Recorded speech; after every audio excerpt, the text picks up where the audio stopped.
ഞാൻ 1.5 വർഷമായി സൂം മീറ്റിങ്ങിൻ്റെ ഒരു പ്രത്യേകതയായി ഞാൻ കണ്ട കാര്യം ഇതാണ്. ഇന്ത്യയിലുള്ള 10ഓ 20ഓ സഭയോട് ഒരുമിച്ച് എനിക്ക് സംസാരിക്കാനായിട്ട് കഴിയും. മുമ്പ് ഒരിക്കലും അതിന് കഴിഞ്ഞിരുന്നില്ല. എല്ലാ കാര്യത്തിലും ഒരു നന്മയുണ്ട്.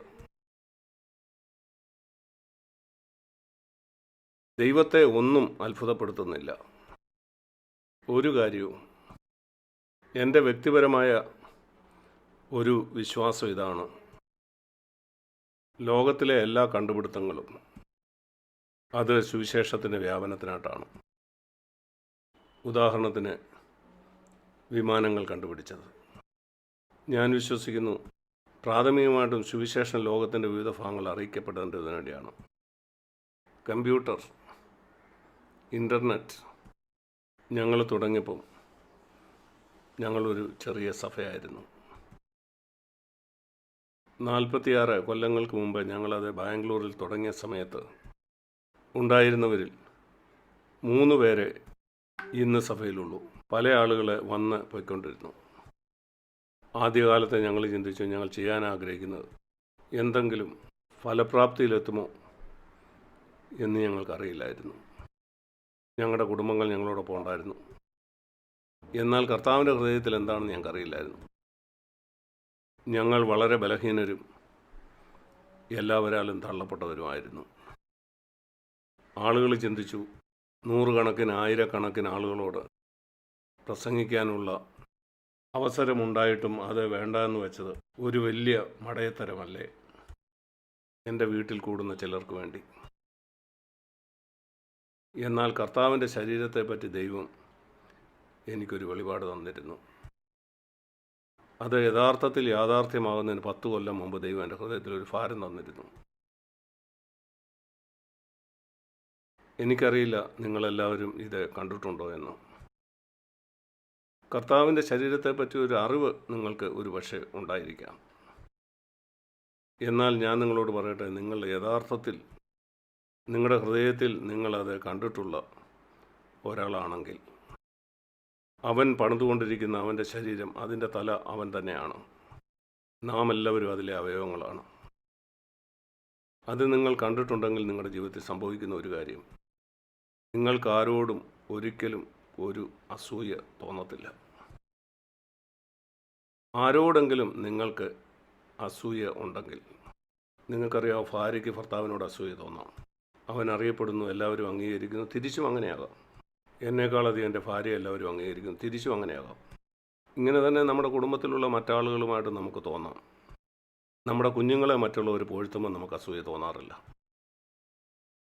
എന്നാൽ മറ്റൊരാളുടെ കുഞ്ഞിന് പുകഴ്ച ലഭിച്ചാൽ നിങ്ങൾക്ക് അസൂയ തോന്നാം. മറ്റൊരാളെ നിങ്ങളെക്കാളോ നിങ്ങളുടെ ഭാര്യയെക്കാളോ കുഞ്ഞുങ്ങളെക്കാളോ പുകഴ്ത്തിയാൽ നിങ്ങൾക്ക് അസൂയതുണ്ടാവും. അതിന് കാരണം നാം എന്താണ് ഈ ശരീരമെന്ന് കണ്ടിട്ടില്ല. നോക്കൂ, ഇടത് കൈക്ക് ഒരിക്കലും തൻ്റെ വലത് കൈയോട് അസൂയ തോന്നാറില്ല. വലത് കൈയാണ് പ്രധാനപ്പെട്ട എല്ലാ കാര്യവും ചെയ്യുന്നത്. ഇടത് കൈ നേരെ തിരിച്ചാണ്. ഉദാഹരണത്തിന്, ഞാൻ പ്രധാനപ്പെട്ട ഒരു കടലാസിൽ ഒപ്പിടുന്നത് എൻ്റെ വലത് കൈ ഉപയോഗിച്ചാണ്. ഒരു ദിവസം ഈ വലത് കൈക്ക് ഒരു പ്രശ്നമുണ്ടായി, അത് മുറിവേറ്റു. ഇടം കൈ ഒരിക്കലും പറയില്ല, ഇപ്പോൾ എന്നെ കാണിക്കാനുള്ളൊരവസരമാണ്. അതൊരു ശരീരമാണ്. നിങ്ങൾ നിങ്ങളോട് തന്നെ സത്യസന്ധരായിരിക്കുക. നിങ്ങൾക്കെപ്പോഴും തോന്നിയിട്ടുണ്ടോ, ഇപ്പം ചില കാര്യങ്ങൾ എനിക്കും ചെയ്യാൻ പറ്റുമെന്ന് കാണിക്കാനുള്ള അവസരമാണ്?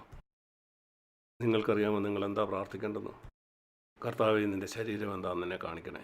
ഇതൊരു കുടുംബത്തിനുള്ളിൽ പോലും നടക്കാം. ഒരു കുട്ടി ചിന്തിക്കുന്നു, ഞാൻ മറ്റവനേക്കാൾ പ്രധാനപ്പെട്ടതാണെന്ന് കാണിക്കാം. നിങ്ങൾ യേശുക്രിസ്തുവിൻ്റെ ശരീരത്തെപ്പറ്റി കാണേണ്ടതുണ്ട്. അതിനൊരു തല മാത്രമേ ഉള്ളൂ. ഈ വേദപുസ്തകം പറയുന്ന പോലെ ശരീരത്തിൻ്റെ ചില ഭാഗങ്ങൾ നമ്മുടെ കാല് പോലെയാണ്. ഈ കാലത്ത് നമ്മൾ ഷൂവും ഷോക്സും ഒക്കെ ഉപയോഗിക്കുന്നുണ്ട്. അത് നമുക്ക് ആർക്കും കാണാൻ കഴിയത്തില്ല. എന്നാൽ മുഖം എല്ലാവർക്കും കാണാൻ കഴിയുന്നൊരു ഭാഗമാണ്. വേദവചനം പറയുന്നു, ദൈവം നമ്മുടെ ശരീരത്തെ സൃഷ്ടിച്ചത് ഇപ്രകാരമാണ്. ചില സഹോദരി സഹോദരന്മാർ കൂടുതൽ കാണപ്പെടുന്നവരാണ്. ചിലരെ വളരെയധികം അറിയപ്പെടുന്നവരായിരിക്കും. ചില ഭാഗങ്ങൾ അങ്ങനെയല്ല. ദൈവം അതിനെ അങ്ങനെയാണ് സൃഷ്ടിച്ചിരിക്കുന്നത്. നിങ്ങൾക്കറിയാമോ, നമ്മുടെ ശരീരത്തിൽ കാണപ്പെടാത്ത ചില അവയവങ്ങൾ, ഉദാഹരണത്തിന് കരൾ. നിങ്ങളുടെ കിഡ്നി, നിങ്ങളുടെ ഹൃദയം, നിങ്ങൾ ഒരിക്കലും അത് കാണുന്നില്ല. എന്നാൽ അത് വളരെയധികം പ്രധാനപ്പെട്ടതാണ്. നിങ്ങളുടെ കൈയേക്കാളും ചെവികളെക്കാളും ഒക്കെ അത് വളരെയധികം പ്രധാനപ്പെട്ടതാണ്. അതില്ലെങ്കിൽ നിങ്ങൾ മരിച്ചു പോകും. നിങ്ങളുടെ കൈയോ ചെവിയോ ഇല്ലെങ്കിലും നിങ്ങൾക്ക് ജീവിക്കാം. നമ്മുടെ ശരീരത്തിൽ ഇതുപോലെ കാണപ്പെടാത്ത ഒത്തിരി അവയവങ്ങളുണ്ട്. ഇങ്ങനെ നമ്മുടെ ശരീരത്തിലുള്ള കാണപ്പെടാത്ത അവയവങ്ങൾ ഒരിക്കലും ഇവിടെ വന്ന് ഇപ്രകാരം ഇരിക്കുന്നില്ല. എന്നാൽ അവരവരുടെ ശുശ്രൂഷ ഒരു പ്രാർത്ഥനയിലൂടെ ആയിരിക്കാൻ നിവർത്തിക്കുന്നത്, അല്ലെങ്കിൽ അവർ ചെയ്യുന്ന ചെറിയ കാര്യങ്ങളിലൂടെ. ഒരുപക്ഷെ അവർ മന്ത്രിക്കുന്ന ഒരു പ്രാർത്ഥനയാകാം. ഞാൻ ആളുകളോട് പറയാറുണ്ട്, നിങ്ങൾ 15 സെക്കൻഡ് എനിക്ക് വേണ്ടി പ്രാർത്ഥിക്കുമല്ലോ, അതെൻ്റെ ശുശ്രൂഷയെ സഹായിക്കും. 15 നിമിഷം എന്ന് പറഞ്ഞാൽ വലിയ സമയമല്ല. ന്യായവിധി നാളിൽ എത്ര പേരത് ചെയ്യുന്നതെന്ന് ദൈവം കാണിച്ചു തരും. എനിക്ക് വേണ്ടി പ്രാർത്ഥിച്ച അങ്ങനെയുള്ളവരെ ദൈവം ന്യായവിധി സമയത്ത് വിളിക്കുന്നത് എനിക്ക് കാണാൻ കഴിയും. അവർക്ക് ദൈവം പ്രതിഫലം കൊടുക്കുമ്പോൾ. യേശുവിൻ്റെ ശരീരത്തെ പറ്റിയുള്ള ഈ സത്യത്താൽ ഞാൻ പിടിക്കപ്പെട്ടിട്ടുണ്ട്. ഞാൻ വിശ്വസിക്കുന്നു അത് നിങ്ങളുടെ ജീവിതത്തിൽ ഒരു വലിയ വ്യത്യാസം കൊണ്ടുവരും. അത് നമ്മളെ മനസ്സിലാക്കി തരാനായിട്ടാണ് ദൈവം ചില സമയത്ത് നമ്മളെ ബലഹീനരാക്കി തീർക്കുന്നത്. ഞാൻ കണ്ടെത്തിയ മറ്റൊരു സത്യമാണ്, നമ്മുടെ സഭയിൽ ദൈവമാണ് എപ്പോഴും മഹത്വപ്പെടേണ്ടത്. നമ്മൾ പറയാറുണ്ട് ദൈവനാമമാണ് മഹത്വപ്പെടേണ്ടതെന്ന്. ദൈവനെ പറ്റി നമ്മളിപ്പോൾ കേട്ടു. എന്തുകൊണ്ടാണ് ദൈവം 32,000 പട്ടാളക്കാരിൽ നിന്ന് അതിനെ 300 പേരാക്കി ചുരുക്കിയത്? ന്യായാധിപന്മാരുടെ പുസ്തകം 7-ാം അധ്യായം നിങ്ങൾ വായിച്ചാൽ ദൈവം ഇങ്ങനെയാണ് പറഞ്ഞത്, കാരണം നിങ്ങൾ 32,000 ആളുകളുമായിട്ട് പോയിട്ട് യുദ്ധം ജയിച്ചാൽ നിങ്ങൾ ചിന്തിക്കും നിങ്ങളാണ് യുദ്ധം ജയിച്ചതെന്ന്. എന്നാൽ ഈ 300 പേരുമായി നിങ്ങൾ പോയി ഈ 50,000 ആളുകളോട് യുദ്ധം ചെയ്താൽ നിങ്ങൾ പറയും ഞാനല്ലത് ചെയ്തതെന്ന്.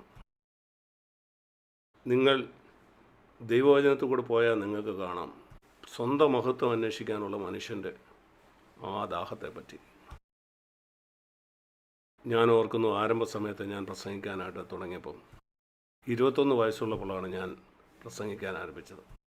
എന്നെ ആളുകൾ പുകഴ്ത്തണമെന്ന് ഞാൻ ആഗ്രഹിച്ചു. ഞാൻ വളരെ ഉത്സാഹിപ്പിക്കുന്ന ഒരു കാര്യം പറഞ്ഞാൽ ഞാൻ എൻ്റെ തന്നെ പുറത്തു തട്ടി ഞാൻ എന്നെ പ്രശംസിക്കും. ആളുകൾ അത് കേട്ട് ചിരിക്കുകയോ എന്നെ പുകഴ്ത്തുകയോ ചെയ്യണമെന്ന് ഞാൻ ആഗ്രഹിച്ചു. ആ നാളുകളിൽ ഞാൻ കണ്ടു, യേശുവിൻ്റെ കരുണയെപ്പറ്റി എനിക്ക് കാണാൻ കഴിയുമായിരുന്നില്ല. ഞാൻ തന്നെ അതിൻ്റെ മഹത്വം എടുക്കുകയായിരുന്നു. എനിക്കതേപ്പറ്റി അറിയത്തില്ലായിരുന്നു. ദൈവത്തിന് എന്നോട് കരുണ തോന്നി. ആത്മീയ പുരോഗതി, നിങ്ങളുടെ ആത്മീയ പുരോഗതി നിങ്ങൾക്ക് അറിയണമെങ്കിൽ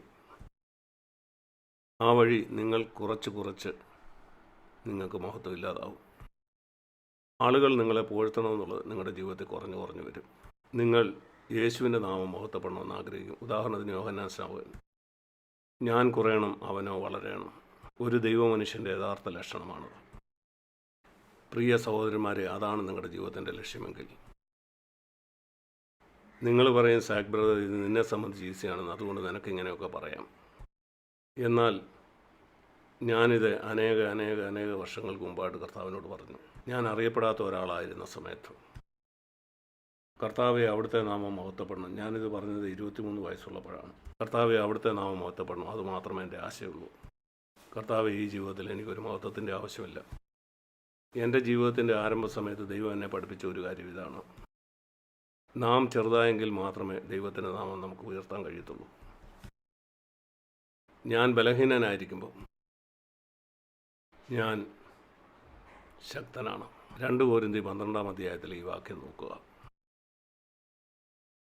ഞാൻ വിശ്വസിക്കുന്നു ആ കാലത്ത് ജീവിച്ച ഏറ്റവും വലിയ അപ്പോസ്തലനായിരുന്നു പൗലോസ്. ഞാൻ വിശ്വസിക്കുന്നു 1-ാം നൂറ്റാണ്ടിൽ ജീവിച്ച ഏറ്റവും വലിയ അപ്പോസ്തലനായിരുന്നു പൗലോസ് എന്ന്.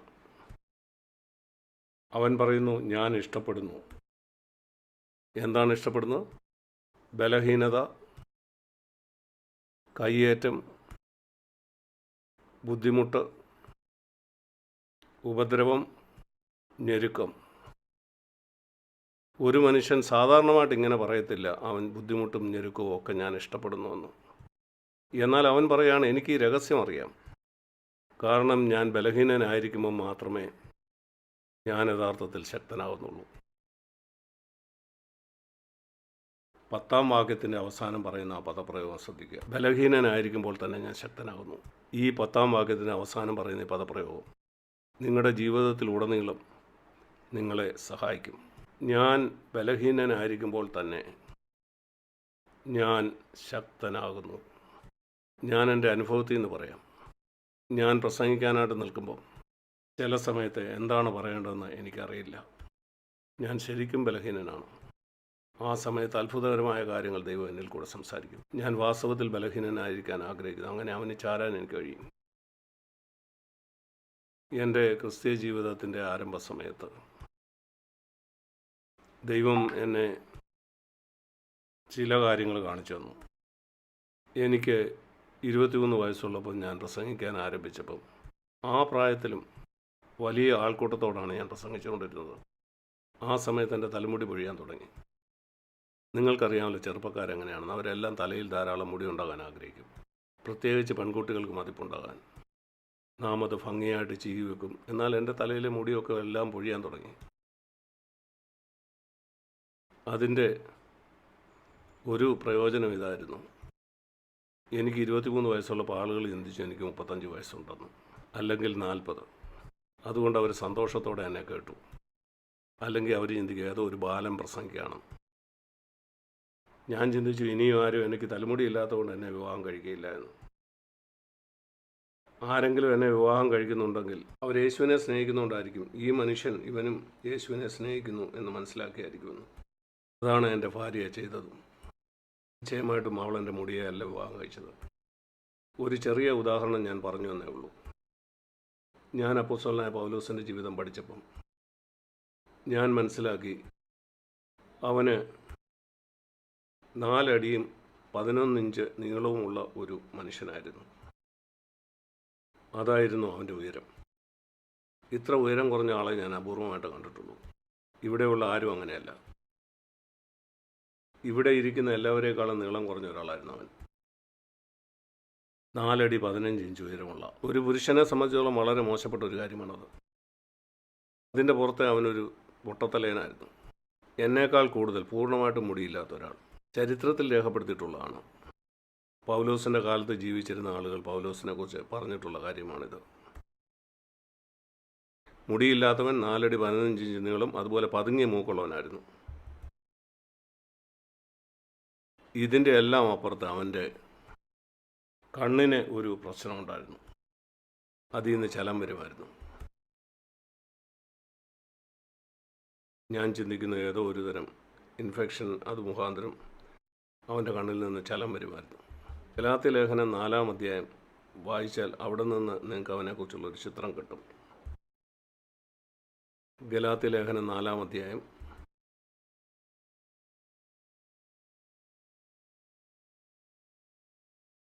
അത് നിങ്ങളെ കാണിക്കുന്നതിന് മുമ്പ് അപ്പോസ്തല പ്രവൃത്തി നിങ്ങൾ വായിച്ചാൽ ഗലാത്യ എന്ന് പറഞ്ഞാൽ ഒരു പട്ടണമല്ല, പല പട്ടണങ്ങൾ കൂടിയ ഒരു മേഖലയാണ്. പൗലോസ് അവിടെ പോകാൻ ആഗ്രഹിച്ചില്ല. അവൻ മറ്റൊരു സ്ഥലത്തേക്ക് പോവുകയായിരുന്നു. അപ്പോസ്തല പ്രവൃത്തി 16-ാം അധ്യായത്തിൽ ദൈവം പൗലോസിനെ രോഗിയാക്കി. അതുകൊണ്ട് അവന് മുന്നോട്ട് പോകാൻ കഴിഞ്ഞില്ല. അവൻ അവിടെ നിന്നു. ആ രോഗം കാരണം അവന് മുന്നോട്ട് പോകാനായിട്ട് കഴിഞ്ഞില്ല. ഇവിടെ ഗലാത്യ ലേഖനം 4-ൽ അവൻ പറയുകയാണ്, 13-ാം വാക്യത്തിൽ അവൻ പറയുകയാണ്, ഞാൻ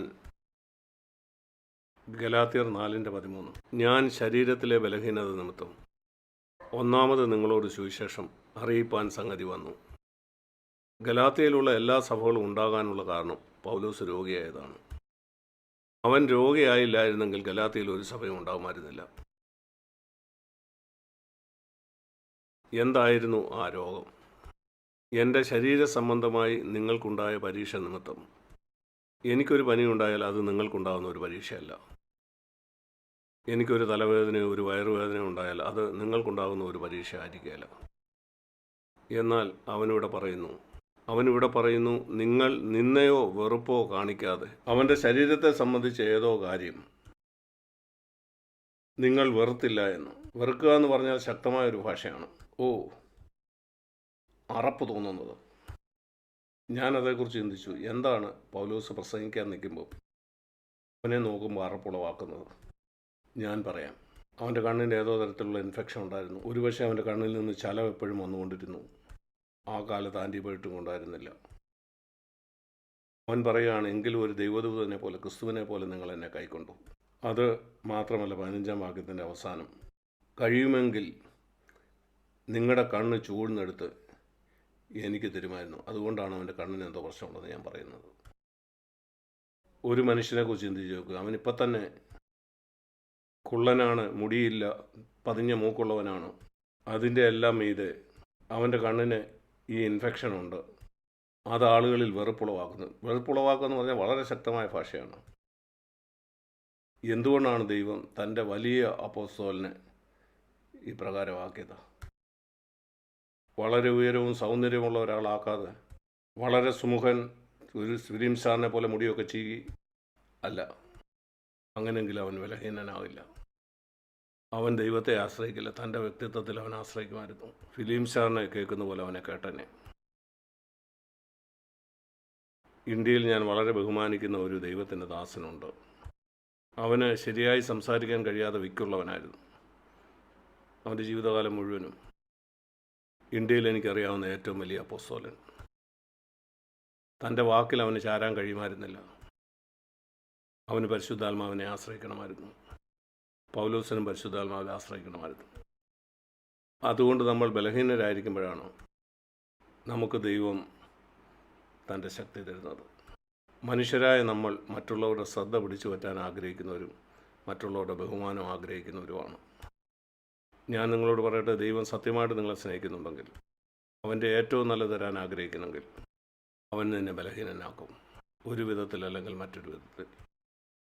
ചിലപ്പം സാമ്പത്തികമായിട്ടായിരിക്കും. ഞാൻ ഓർക്കുന്നു, എൻ്റെ കുടുംബജീവിതത്തിൻ്റെ ആദ്യത്തെ 2-3 കൊല്ലം എന്നെയും എൻ്റെ ഭാര്യയെയും ദൈവം താഴ്മയിൽ സൂക്ഷിച്ചത് വളരെയധികം സാമ്പത്തിക ഞെരുക്കത്തിൽ കൂടെയാണ്.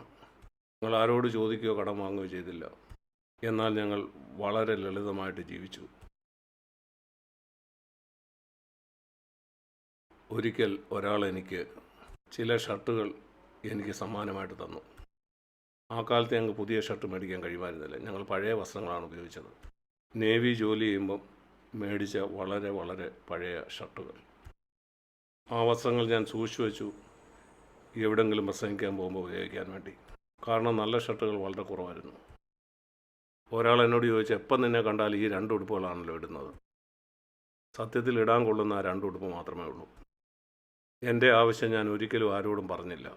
ഞങ്ങളുടെ ബുദ്ധിമുട്ടുകൾ ഒരൊറ്റ മനുഷ്യനോട് പോലും ഞങ്ങൾ പറഞ്ഞില്ല. ആ നാളുകളിൽ ദൈവം എന്നെ പരിശോധിച്ച് നോക്കുമായിരുന്നു. ഇവൻ എന്താണ് ചെയ്യാൻ പോകുന്നത്? ഇവൻ പോയി അവൻ്റെ ആവശ്യം മനുഷ്യനോട് പറയുമോ, എന്നോട് പറയുമോ? ആ പരിഹാസം അവൻ സഹിക്കുമോ? എൻ്റെ ഭാര്യയും ഇതുപോലെ തന്നെയായിരുന്നു. ഞങ്ങളത് അംഗീകരിച്ചു.